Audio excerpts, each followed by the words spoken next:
STEM City USA Healthy Doses series is your passport to a balanced lifestyle. Hosted by Dr. Tiffany Anderson and presented in the Boston Scientific Auditorium.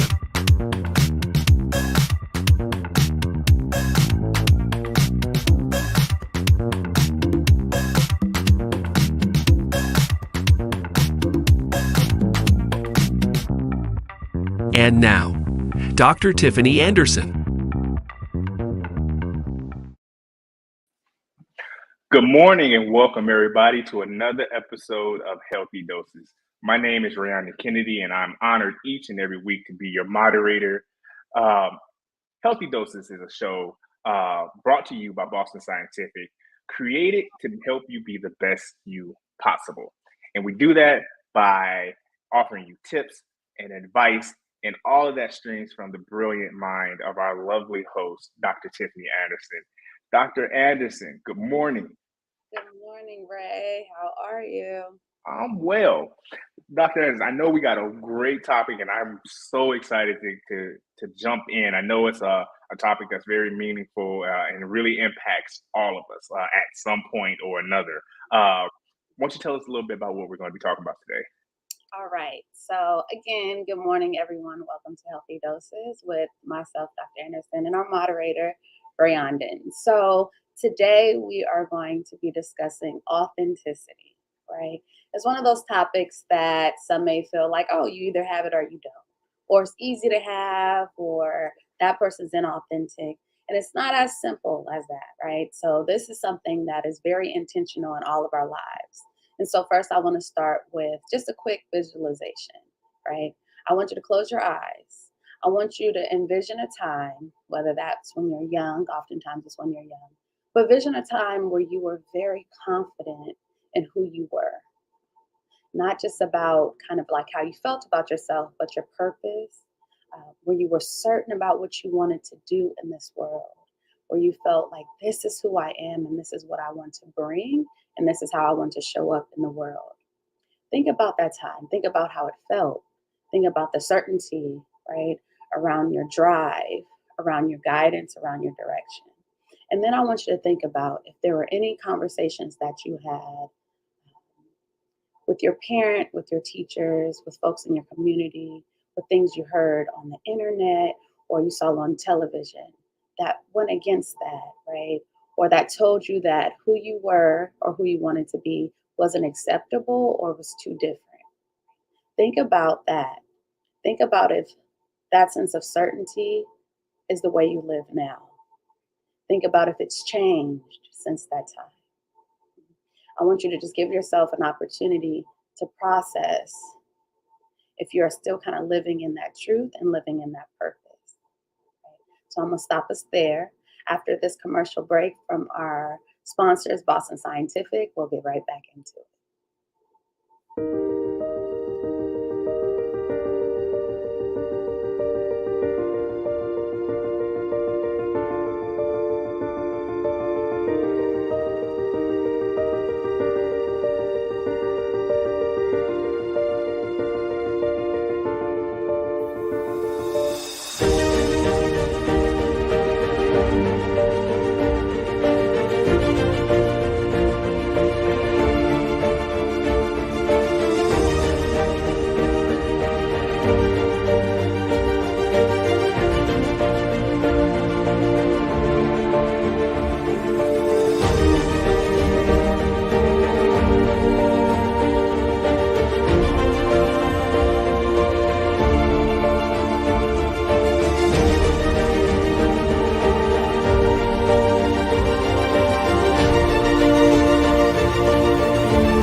Hey, everybody. We live. Rookie mistakes.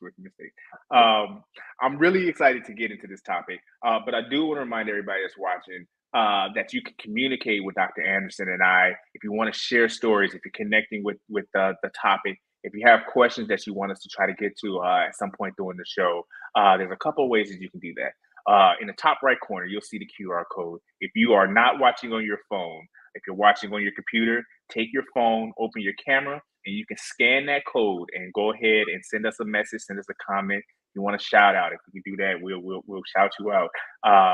But you can communicate with us that way. If not, if you're on your phone, what you can do is you can add a chat comment. And so, however you're watching, wherever you're watching, just drop a line in the chat, and we'll be able to see it here. We may be able to throw you up on the screen. And also, if you're watching in the metaverse, STEM City, in the auditorium, go ahead and participate in the chat. You see a button on your left-hand side where you can communicate with all the others who are watching inside the chat room. And so we'd love to hear from you. We'd love for you to participate and hear your stories on the topic of authenticity. And so let's get into that topic. And so, Dr. Anderson, when you were talking about, remembering, your true self when you were younger, and I think that's when, kids don't really care. They're just who they are because they don't know anything else. And I think where that started to change, at least what was happening in my head when you was telling that story, was like high school, right? But the person I was in high school was not who I am now. And that's because you have all these social norms and peer pressure, and it's so stressful. I don't know if you feel the same, but like when I think about who I was trying to be, it's like once you get rid of that, it's so much peace, there's so much tranquility, and I think that's the whole purpose of today's conversation, is to figure out how we can get there. And so, Dr. Anderson, let's go ahead and just jump into it. What is authenticity? Like exactly, like what are we talking about? Yeah, so when we think of authenticity, we're thinking of who you truly are as a person, depending on, kind of where you are in life, how much you turn it off, turn it on. That may be a bit more difficult to kind of decipher, but we usually know if we dig deep, but we'll talk about how we get there, right? So it's who you truly are as a person, regardless of what you do, right? Your job, your career, it's regardless of all that, right? That may just be how you pay your bills, and that's okay. So it's despite career. It's regardless of the influence of others, right? You may have heard throughout your life, you should be this. I expect you to be this, right? It's despite that, right? So it's despite the opinions of others. And it is just truly an honest representation of you, right? It means, you don't really care what other folks think about you.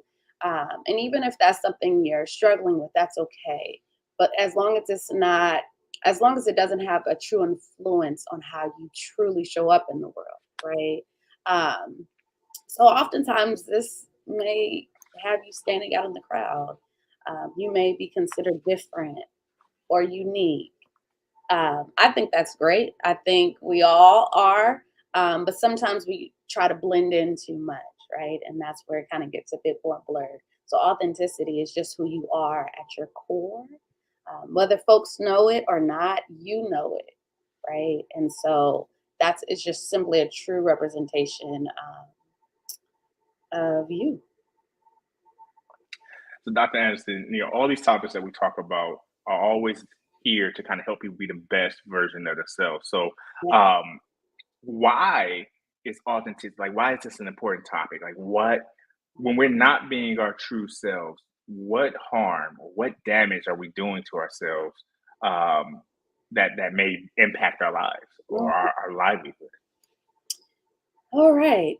Yeah. So there's there's quite a few. If we all can kind of just take a moment and think about how we felt when we weren't our true selves, right? When we kind of put on a mask, where we laughed at that joke that wasn't funny, right? Or when we laughed at ourselves in order to avoid others teasing us or bullying us, right? Think about that time. Think about the time when we were inauthentic, where we did dim our lights, right? For the likely, to accommodate others, or just to kind of allow others to feel better in our presence, right? Whatever that looks like. Think about how you felt. And so a lot of times when we look at the research around kind of like physical symptoms, it can cause issues with your blood pressure, right? Because of constant stress on your body. Is you sleeping? Think about the time where just you kept kind of ruminating over the experience and how I should have said something, how I sat in silence instead because I didn't want to be outed or I didn't want to be reprimanded, right? Think about how it kind of impacted your mental health, right? It can also cause a lot of anxiety, right? Because you're constantly suppressing your true self. It can cause depression for folks that have really, like I said, have kind of taken on a new identity that's not aligned with their true selves. It can cause increased levels of stress, mood swings, long periods of unhappiness, and like I said, a deepened sense of kind of sadness, and that can again eventually kind of turn into the sense of like depression and kind of losing a sense of pleasure over like everyday activities and things like that. A lot of folks feel trapped, right? Because how they've showed up for so long is who they believe they must be, right? And so they feel trapped of like, okay, I'm over this. I'm over lying. I'm over being deceitful. But now I'm kind of stuck because folks are now looking at me as if I am this person when I'm really not. And so there is this constant kind of desire for freedom. I know that for me. And I know I'm not alone in that. And so that is another kind of driving force for us to know like, oh, we're being inauthentic.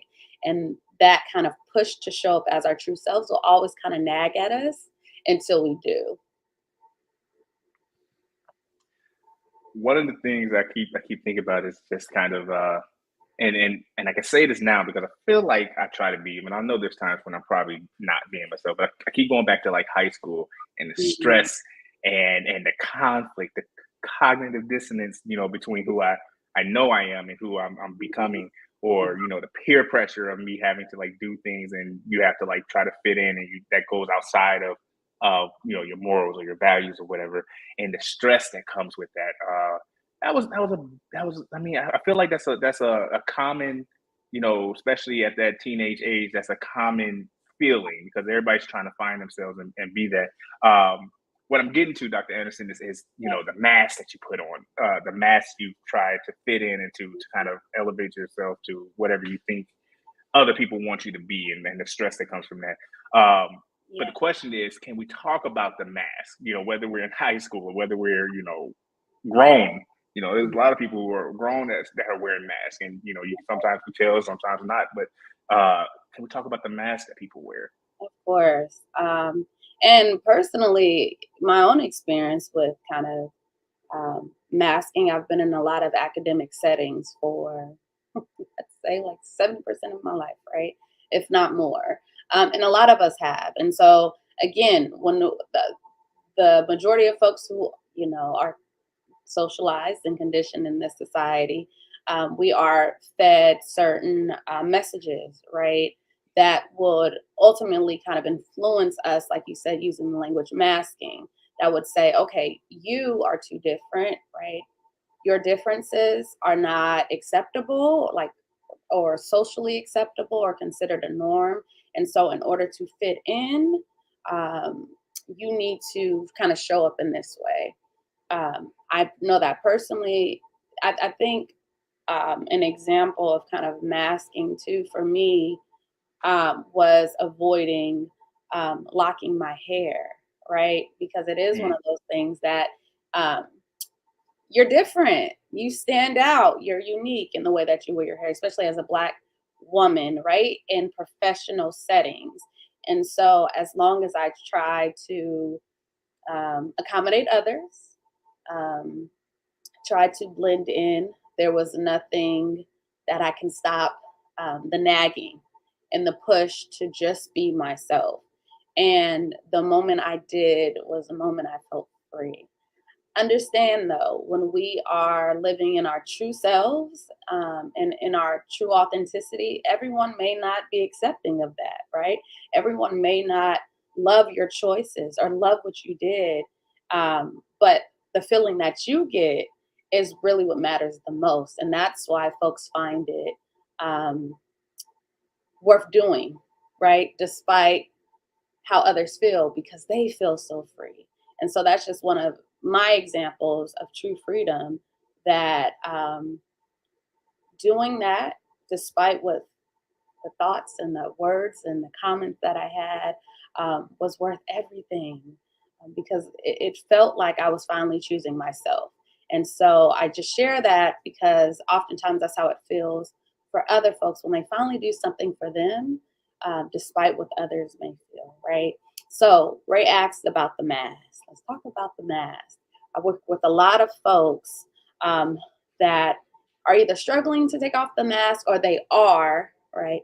And they're fearful of how others will react. But the choice is, right? Do I keep living in authenticity, or do I just show up for myself regardless of the consequences of what that looks like? So there's a lot of research on masking, Ray, so I'm going to break it down for us, okay?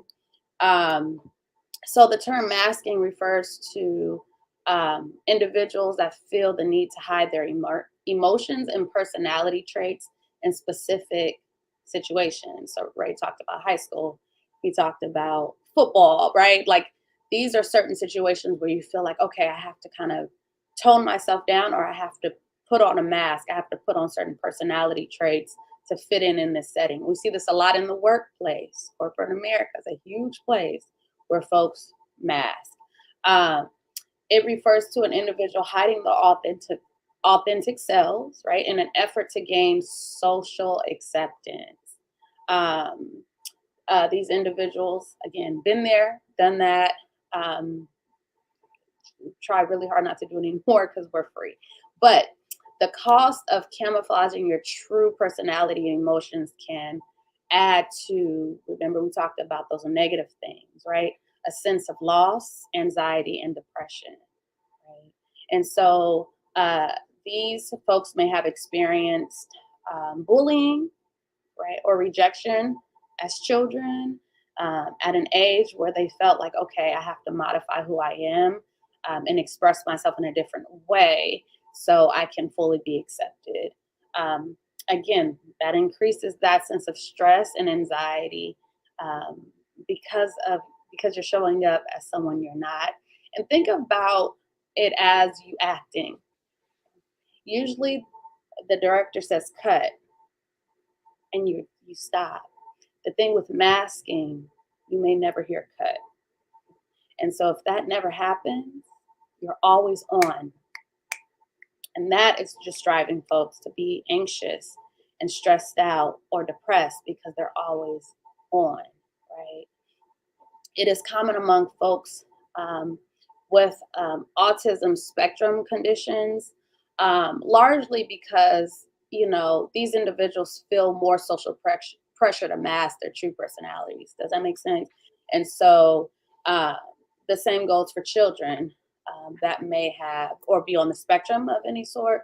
That the same goes for them at a young age, right? They have the social pressures to fit in, to act normal.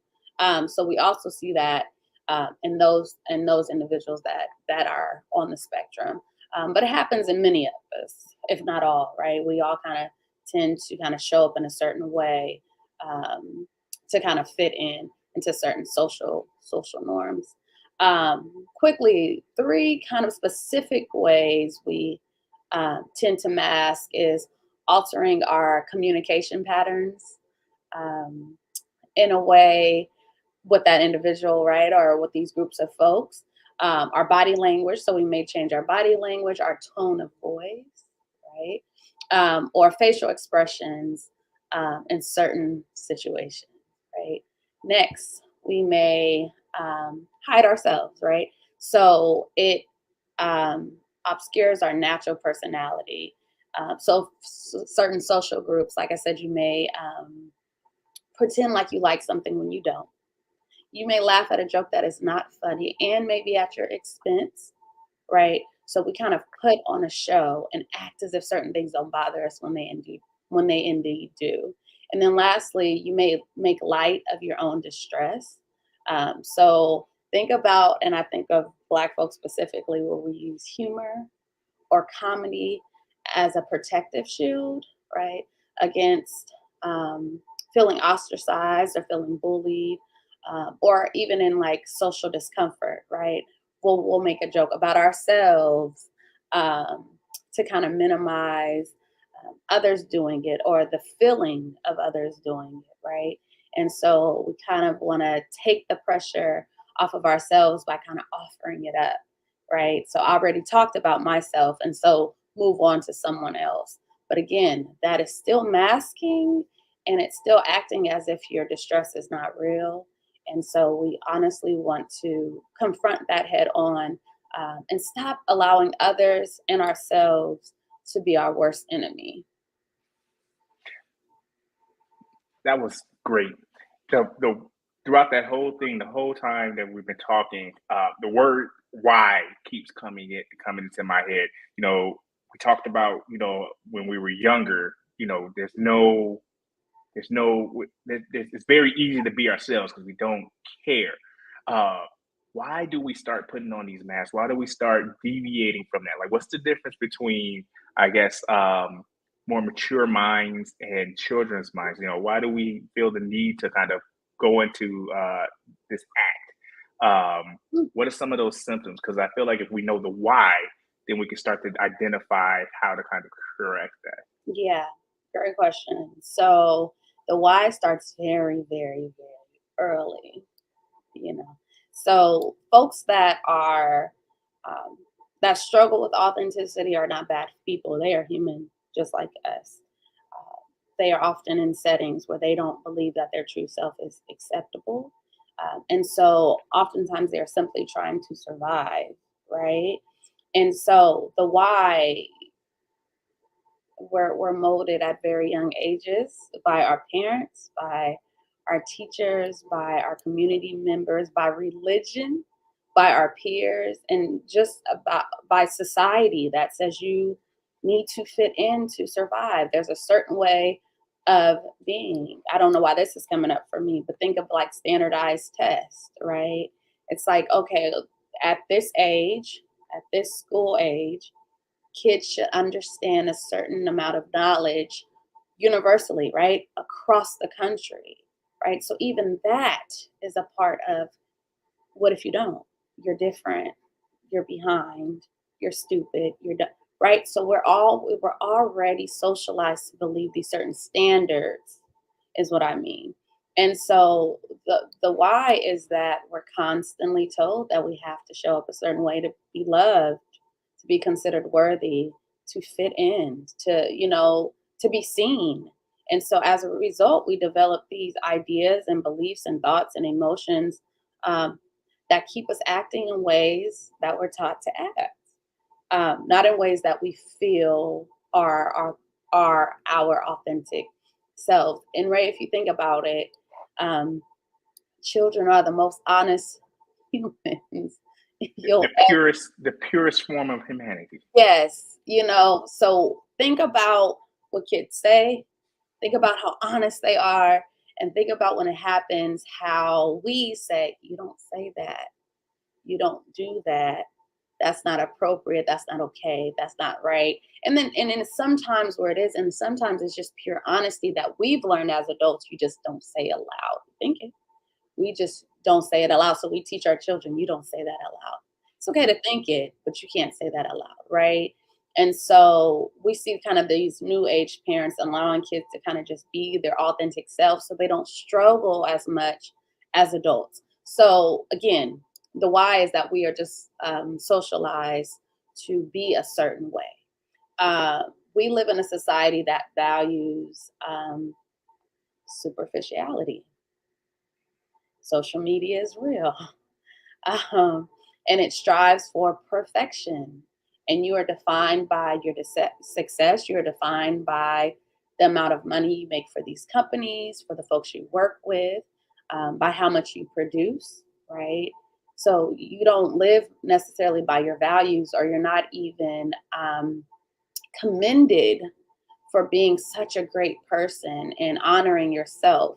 Rarely are you commended for that. You're commended by what you bring and what you produce, right? And so authenticity is something that has to be intentional because we don't have the world consistently kind of pushing us to stay in it and to be it.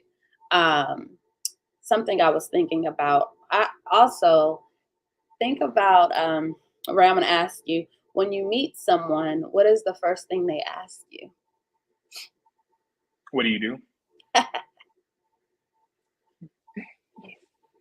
What do you do? Like what? Like What do you do? Not who you are, not what you mhm. bring to, not your purpose, not your love, not your desire.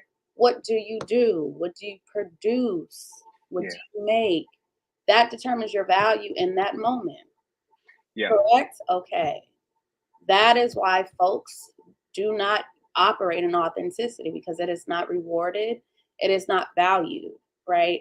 If someone says, "What do you do?" and it's like, "Oh, I live in my passion and I'm a musician." I'm thinking about my father, and I'm a musician and I'm really good at it. Okay, but are you fame? Like, where can I find? Oh, I live in my truth. It's not, but okay, but what do you do? Like, how much do you make? What value do you have?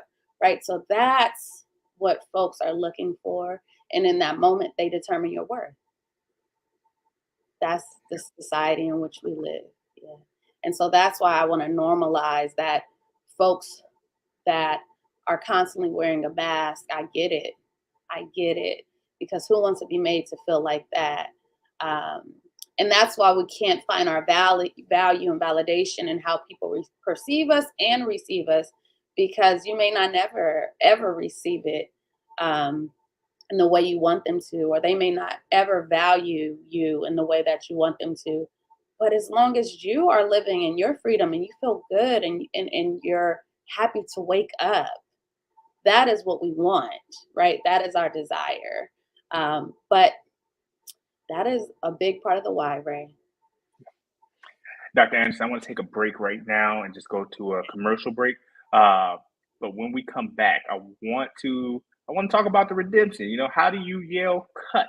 And Mm. also, real quick, I want to shout out to Lance Stripling because he is one of the best bassists I've ever heard. So if you're ever in the Oakland area, check Yeah. him out because your pops is really, really good. And Thank so, Dr. Anderson, when we come back, um, let's talk about how we come back. How do we actually become our true authentic self? you. All right. We'll be right back. We know how to treat the colds and the coughs. We know how to treat the bumps and the bruises, the cuts and fractures. But how do we treat, "I can't afford a day off work to see a doctor"? How do we treat, "I've never had a doctor who speaks my language"? How do we treat, "I don't know how to connect with some of my patients"? How do we treat, "You're not listening"? We can't treat what we cannot see. So we have to look closer and see what we're missing. People, patients, misdiagnosed, misunderstood, overlooked. These are the people left out of a system charged with helping them. And it's up to us to find them in our communities, in our relationships, in our data. We're meeting them where they are, discovering who they are. We're taking an honest look to understand their healthcare needs and delivering effective ways to reach them. We don't have all the answers, but together we can find the way to address the gaps in our healthcare system, to provide something better, to find more chances to save more lives. It won't be easy, but we can help make it right, because no one should be missed.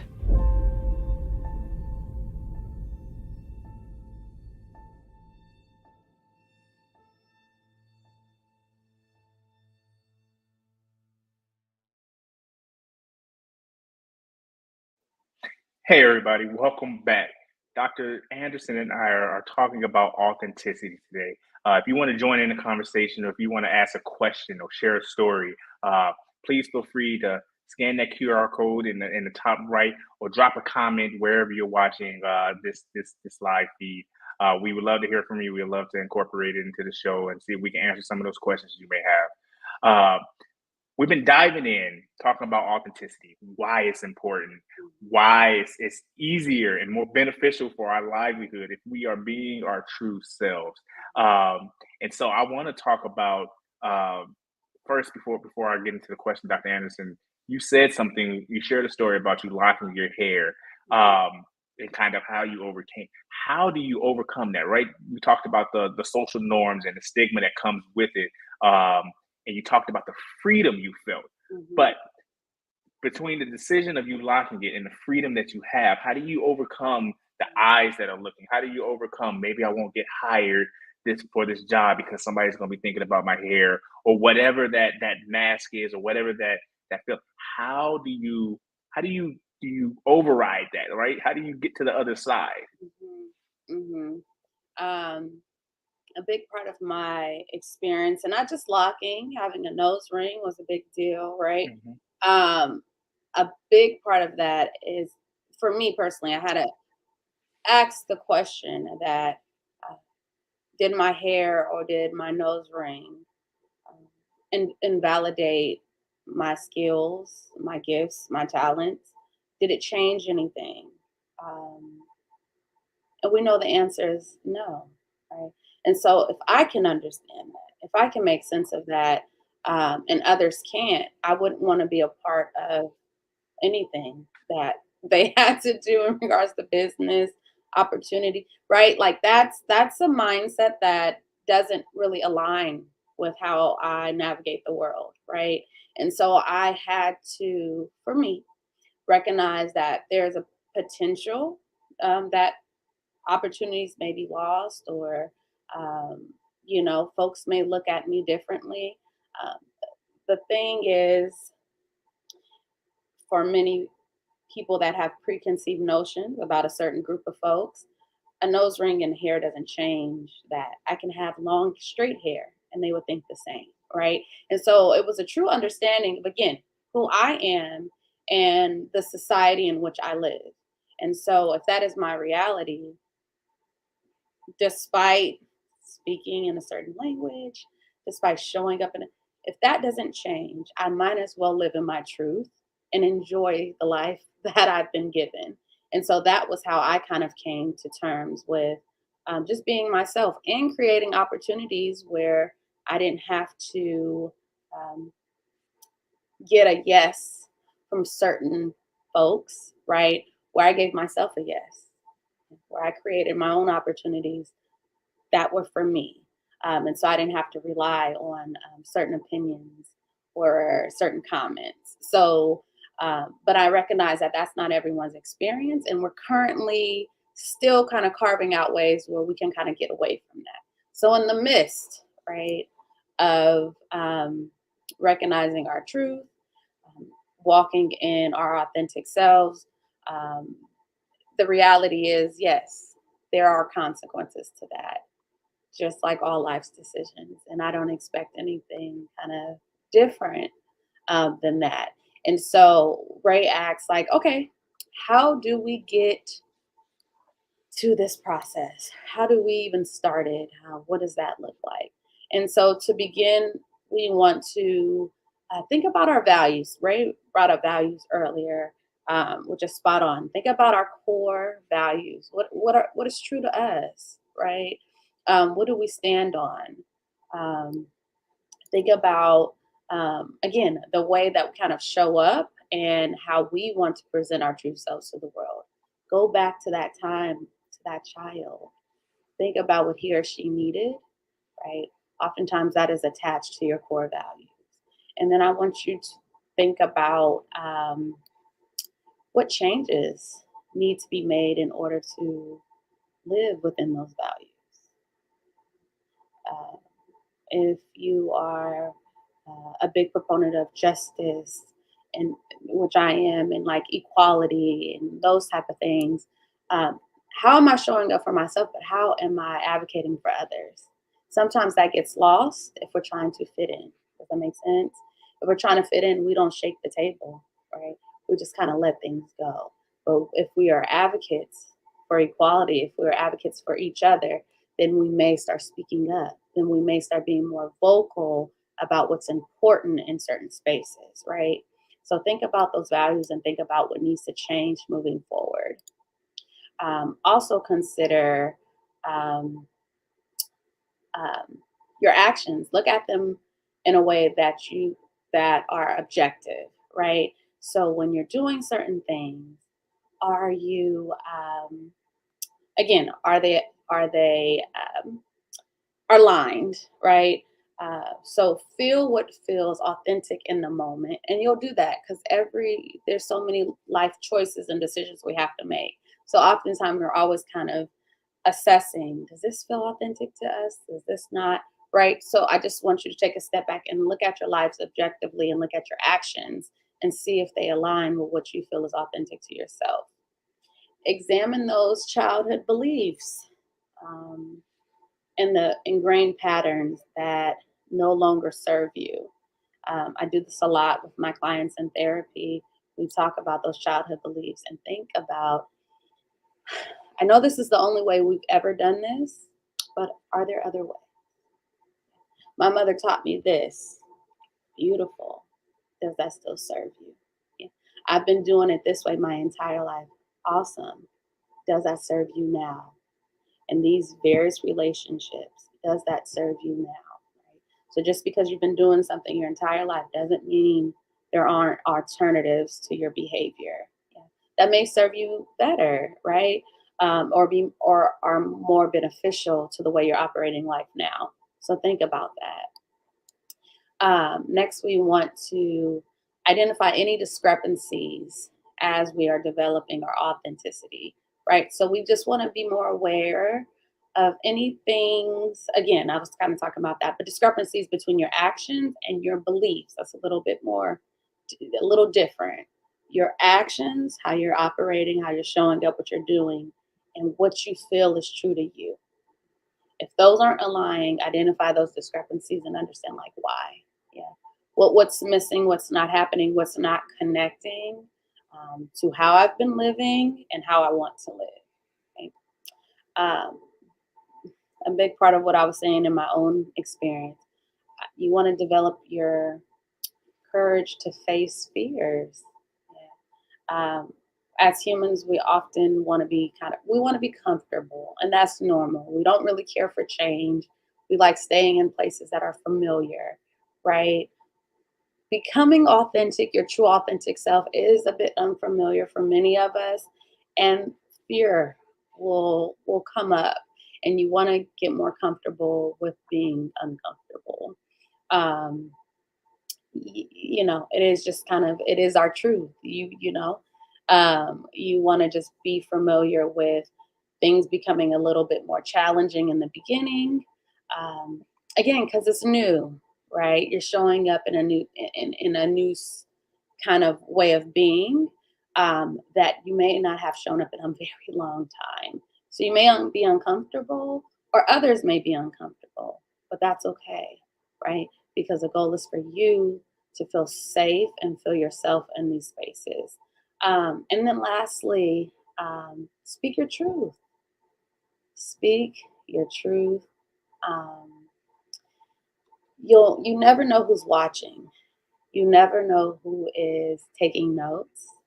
Um, Sometimes I think as humans, we think we are on this island by ourselves, and we're not. And it's so many times where I was courageous in my truth to others, or certain situations that did not value my truth, that after folks would come up to me and say, oh, thank you for doing that, right? So even me showing up for myself was enough for others to be inspired and want to do it for themselves. And so speak your truth. No one can really combat what is true to you. And so, yeah, it's not easy, but it's so, so necessary. That was great. That was really, really great. Dr. Anderson, I got to ask my favorite question every week, right? Mm-hmm. When is it time to seek professional help? When is it time to come see you if I'm struggling with being authentic or being myself? At what point do I go, I can't override this myself, I need professional help? When is that? a lot of times is when they haven't heard cut in a very long time. And many of their relationships are based, it's a language that I want to use. That's not judgment based. It's based in, let's just say, inauthenticity, right? Because there's no judgment around it. And folks that live with the mask are not intending to lie or be deceitful. So I want to be clear about that. They are surviving. And a lot of my clients have been surviving for a very, very long time. And they're in certain relationships where the expectation is that they are emotionally safe and that they can show up as themselves. And it has not been based on that, right? So now that they're wanting to show up in their true, authentic selves, it is not accepted, or they are fearful for even taking off the mask because I've been dishonest about who I truly am, and I'm fearful of how others will respond. So it's not only romantic relationships, it's friendships, it's relationships at work, in the workplace, outside of the workplace, right? A lot of times too, remember we talked about the detrimental effects, the anxiety, the low self-esteem, the lack of sleep, the depression, all. So those are generally parts of that as well when folks need to seek help. But what I see it the most, and I say that to say folks are coming in and being very honest about it, even if they're not saying it's authenticity or what. We always get to that, right? Because the mask is the mask. And so a positive to that, though, is a lot of the work that I've done with many clients. You see them walking into their authenticity, and sometimes it's physical. Sometimes you see tattoos or piercings or certain actions where they would have never done that, but now they feel free enough, right? And they don't care about the responses that they're going to get, and they're starting to live in that space. And so oftentimes they don't even have to tell me, I'll point it out, and they'll say, yeah, you noticed. Yeah, I know what that looks like because I know what it looks like in me, right? And so that's really, really the time when you haven't taken off the mask in a very long time and you feel like you're spiraling. And that just means a downward spiral, like a negative emotional state where you can't get out of. And you see folks kind of coming, and seeking professional help. Dr. Anderson, I got a couple questions before we close out today's show, because this has been such a great conversation. When you're not being your authentic self, Mm-hmm.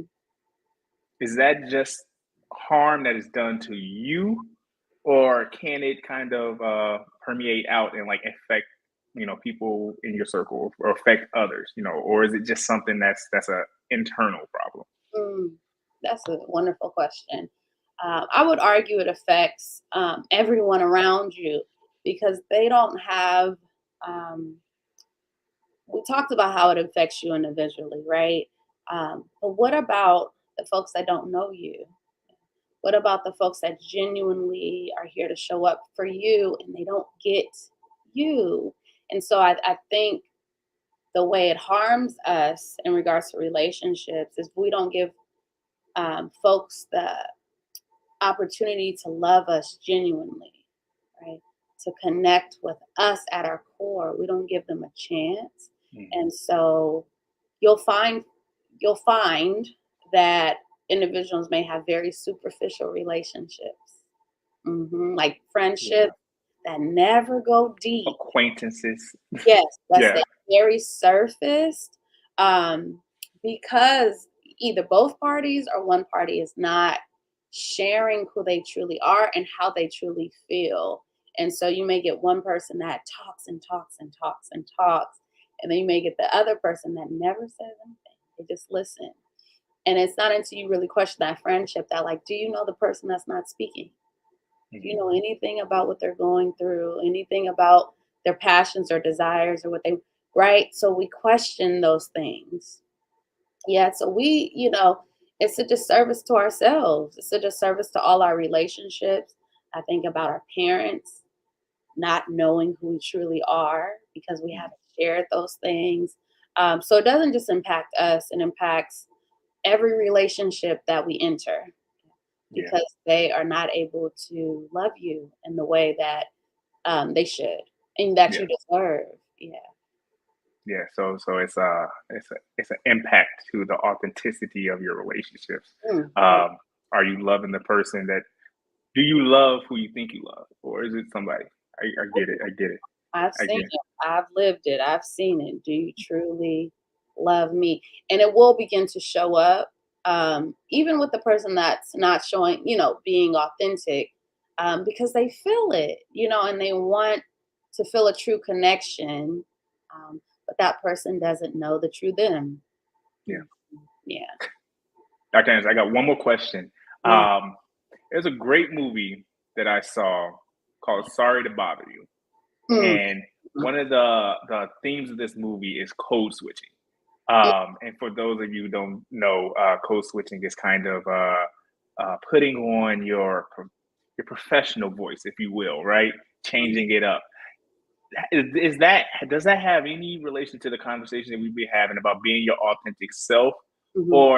or is it just kind of communicating? Because I feel like you can still be yourself and just kind of present it in a different way. But what are your thoughts on code switching? And does it have any relevance to the conversation we've been having here today? Yeah, I think it does, but not in the way that masking does. Like masking is truly um, kind of adjusting one's personality traits as if they're a different person to fit in. Code switching is this. It's more of like a language, like you said, putting on a Mhm. professional like voice or things like that, right? So it's a behavioral kind of adjustment, um, and it's switching between two languages Mhm. for Black folks specifically because it has different definitions. For some, it could simply mean you're bilingual. You're speaking Right. one, language, and then you switch to the next. That could be considered code switching, right? Um, um, so for Black folks, it is a behavioral adjustment, um, and it is a strategy that many of us have used in like professional settings or kind of navigating communication between like interracial interactions. And it does have large implications for us, right? For one's kind of well being, economic advancement, right? It Mhm. has hope. I mean, in the movie, that's a great example. Literally, Right. he got more money for code switching, right? Right. And even physical survival, right? So it does, it is a part of this conversation. Um, for sure. But generally, we don't do that in places where we are safe and comfortable, right? With friends, right? So we're not code switching generally with friends, Mhm. with family, with loved ones, with close ones. So we don't. We may still be operating in our authenticity in many safe spaces. Code switching and that language change usually happens in like interracial spaces or Mhm. corporate America, right? Like workspaces where we feel as if it's part of our survival or economic advancement or will help in regards to like our overall success. Mhm. I do want to point out, or at least highlight, that we talked about code switching going from, I guess whatever your normal vernacular is to a Yeah. professional setting, but it can also go uh, uh, to slang, kind of going the other way. And I say that because one of the things I would be teased for when I was younger is because I would pronounce my words, and people would make fun. And so sometimes code switching kind of goes in I guess a less formal Yeah. Yeah. setting as Yeah. well. It's because same idea. You're still switching to Yeah. kind of fit in. And what triggered is when you said survival, right? Yeah. Survival in social settings. Yeah. And so it's like, well, if I'm here with this group, then I need to be talking like this. If I'm here with this group, Yeah. I need to be talking like this. And so I did want to kind of point that out. But I think the conversation the examples you just gave is still the same. Yeah. It doesn't matter Mhm. the direction. It doesn't matter the direction, right? Yeah. So if this is right now considered professional, when I see you for a family event, we laugh and kiki it, right? And so it just goes back and forth if that's considered, if we're giving this an example. But yeah, the direction doesn't matter. It really doesn't. It's just a change in like language and how we're communicating with each other. Absolutely. Well, Dr. Anderson, this has been such a great conversation. And what I've gained from this conversation is that it's so much more beneficial and freeing, and less anxiety. It's just to be yourself, identify who you are, yell, cut, be your own director, and make sure that you're able to find yourself and be yourself, no matter who's around or what people think. Because the grass is greener on the other side. Because once you get there, you realize this is who I am. This is freeing. And it's just a smoother ride, and a ride for life. And so, Dr. Anderson, that's what I gained from it. But do you have any closing thoughts? Anything you want to leave the team with, the viewers with, this Saturday? Always, yes. So again, thank you all for joining and being present with us today. Something that stood out to me, and I think is very kind of common across the board, is the saying of like, fake it till you make it. And a lot of us have been faking it. A lot of us have been trying to fake it until we make it. But if you think about the toll that has taken on your body, on your mental health, on your psyche, think about if it's worth faking it. Consider showing up as you. Because, for example, if I showed up with an accent at a job interview, got the job, I have to continue that accent, right?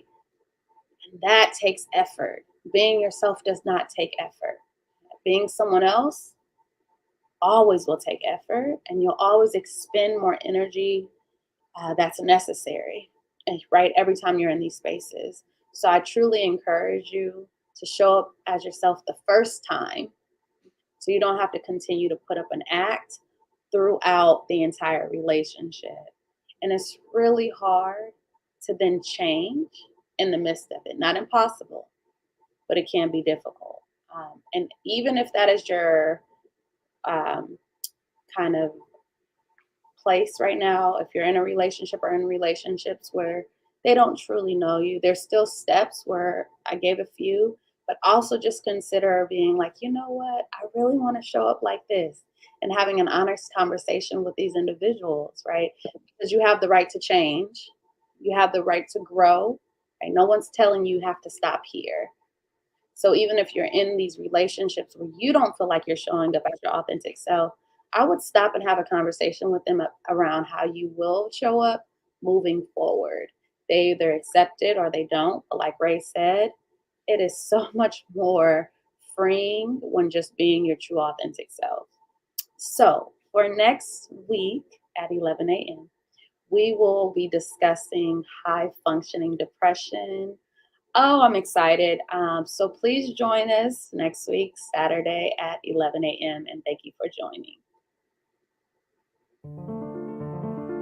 For more than 40 years, Boston Scientific has relied on our spirit of relentless innovation to advance science for life. We have the privilege and responsibility to deliver higher quality, less invasive, and more accessible device solutions, and the need has never been greater. Boston Scientific technologies are used to treat roughly 30 million patients around the world each year. Across our business, our products are supported by vast clinical data, including bench testing, randomized control trials, and ongoing real-world evidence to ensure the highest quality products make it into the hands of our customers. And we're always looking for ways to provide even more effective therapies and solutions. We invest over $1 billion annually in research and development to sustain a robust pipeline of meaningful innovations. We continuously strengthen our manufacturing and operations capabilities with artificial intelligence and advanced microelectronics to create devices that are smaller and smarter. And we're collaborating with our medical partners and physicians to advance digital capabilities with remote device support and a broad scope of training and education programs. Advancing science for life is also about supporting our employees and the communities in which we operate. Now more than ever, we rely on our values to guide our company as a global business and as a global corporate citizen. We're working to help confront healthcare inequities and social injustice, not only with financial contributions, but through volunteer service, advocacy, and expanding market accessibility. We're also focused on environmental initiatives that move us towards our goal of becoming carbon neutral by 2030. The unmet needs are great, but the future of healthcare is bright. Our innovation centers provide a place to explore opportunities, examine solutions, and see what lies ahead for medicine. Together, we can continue the relentless pursuit of innovation to help everyone live longer, healthier lives and make a difference all over the world.